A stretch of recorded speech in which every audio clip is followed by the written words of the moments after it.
Salut les gens, 10e jour et aujourd'hui c'est un homme nouveau qui vous parle. Je dis ça parce que j'ai enfin pu me laver les cheveux. Ça fait un peu YouTube's beauté de paraître comme ça, de se laver les cheveux sur un vlog de voyage. Et sachez que quand vous voyagez en voiture et que vous dormez dans votre voiture, il est vraiment très galère de pouvoir se laver les cheveux correctement. À la limite vous lavez le corps et tout, vous pouvez le faire dans la voiture discrètement et tout. Mais vous lavez les cheveux quand vous êtes dans le nord de l'Italie, que le soir il caille, je peux vous jurer que vous avez pas trop envie de vous mouiller la tête. Sinon aujourd'hui on est à Ravenne. Ravenne c'est une toute petite ville par rapport aux autres villes qu'on a faites, mais c'est une ville qui est très chargée d'histoire.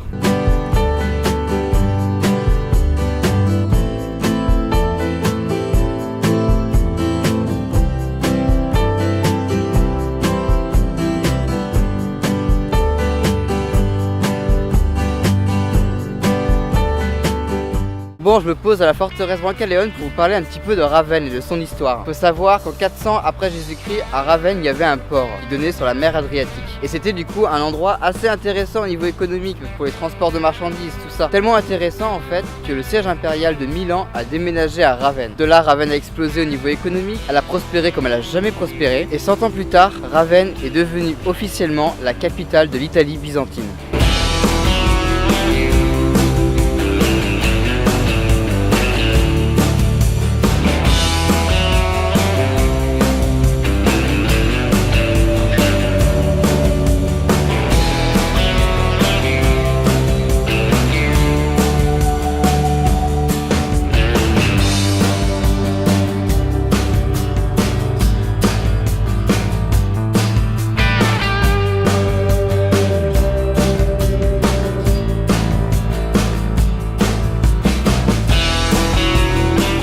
Il faut savoir que Ravenne est connue pour ses mosaïques byzantines. Dans les églises les plus anciennes de Ravenne, vous pouvez trouver encore ces mosaïques qui sont en excellent état. D'ailleurs, Ravenne possède énormément de monuments liés à l'époque byzantine, ce qui fait qu'aujourd'hui Ravenne est une ville classée patrimoine mondial de l'UNESCO.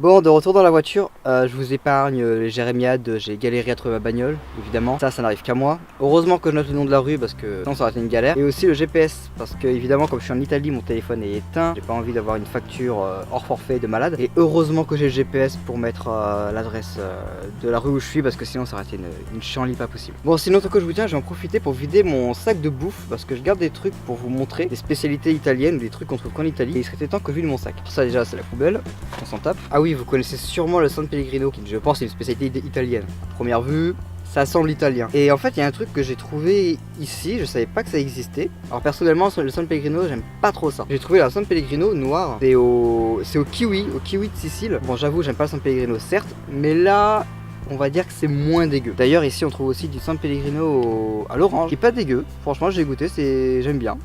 Et il y a aussi à l'orange amer. Mais vu que je trouve le San Pellegrino amer, orange amer, j'ai pas trop envie d'essayer. Qu'est-ce que j'ai d'autre Ah oui, mais ça on s'en fout. Peut-être qu'on trouve en France, c'est un Fanta, il est bleu. Alors je savais pas que ça existait. C'est au citron et au je sais pas quoi. Alors il y a quand même le Fanta jaune, celui qu'on trouve en France. Et en Fanta bleu, je sais pas que ça existait, donc je sais pas si on trouve ça spécialement en Italie, mais en tout cas en France, j'en ai pas vu. Bon, on va passer aux spécialités réellement italiennes pour le coup.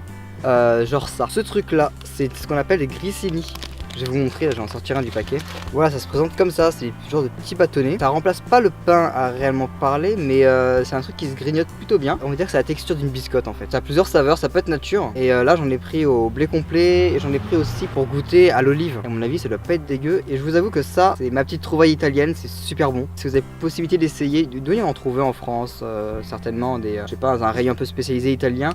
Des grissini et c'est super bon. Bon, en attendant, j'ai pu vider mon sac de bouffe, c'est nickel parce que j'avais plus de place. Et on va un peu se bouger parce qu'avec cette histoire de j'ai pas trouvé ma voiture et tout, il est quelle heure? Il est 17 h.